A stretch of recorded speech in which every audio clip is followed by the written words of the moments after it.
Num congresso de ortopedia para médicos, estar a discutir consentimento informado, ou seja, informação, a informação que tem que ser dada aos médicos,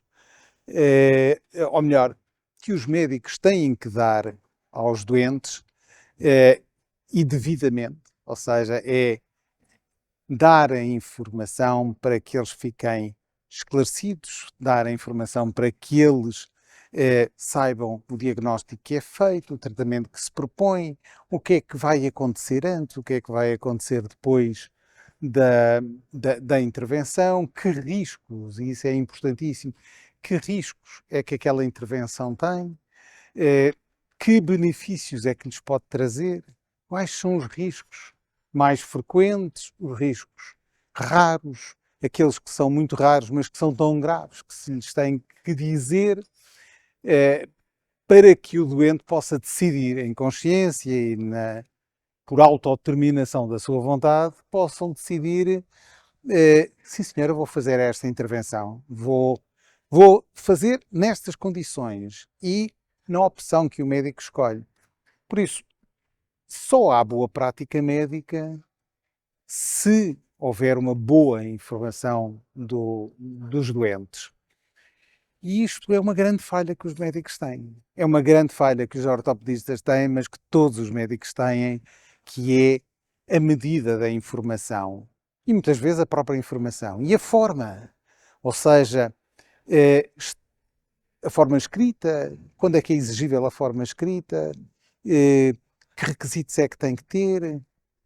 E depois tudo isto confrontado com o dia-a-dia dos médicos, e isso num congresso destes é muito importante porque eles depois dão-nos o reporte de mas isso não é possível, isso é coisas, isto não é medicina, isso que o senhor está a falar não é medicina, é direito e nós fazemos é medicina. É claro que hoje em dia a realidade dos tribunais, a realidade,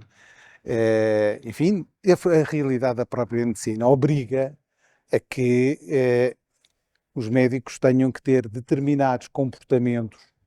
que, no fundo, cumprem direitos dos doentes, mas que, para além de cumprirem os direitos dos doentes, são também em si mesmo uma defesa dos próprios médicos. Ou seja, o médico,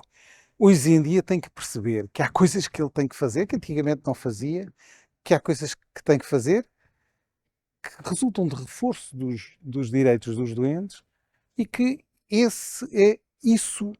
é obrigatório para a sua própria defesa. Porque nós depois confrontamos com o horizonte dos tribunais, com os tribunais, e isto foi o que foi abordado já na segunda reunião. A segunda mesa que tivemos foi sobre o litígio. Por isso, os litígios hoje em dia são cada vez mais, sejam nos tribunais administrativos, sejam nos tribunais civis, sejam nos tribunais penais, sejam na própria ordem dos médicos. Por isso, há muito processo a correr a pedir indemnizações, há muito processo a correr em que o médico é responsável por ter cometido um crime, ou pelo menos é-lhe imputado um crime, há muitos processos disciplinares em que o médico pode ser suspenso, pode ser... E por isso, falar do volume de procedimentos que o médico tem e os cuidados que ele tem que ter perante cada vez mais pedidos. Por um lado, falar desses cuidados que os médicos têm que ter, mas depois dá-lhes a entender que isto, em termos de indemnizações e de dinheiros, e os ortopedistas que aqui estão têm que perceber que as ações já não são ações que muitas vezes eram de 20 mil, 30 mil, mas são ações que já vão para a casa dos milhões. E por isso, isto tem que os assustar, eles têm que perceber que isto é uma realidade, que a medicina hoje em dia é uma realidade que se cruza muito com o direito e que no exercício dos direitos dos doentes, que são absolutamente legítimos, também há abusos, como no exercício de todos os direitos há abusos. E no fundo é passar esta mensagem aos médicos de que as coisas estão complicadas nos tribunais, estão complicadas nos órgãos, como por exemplo a Ordem dos Médicos,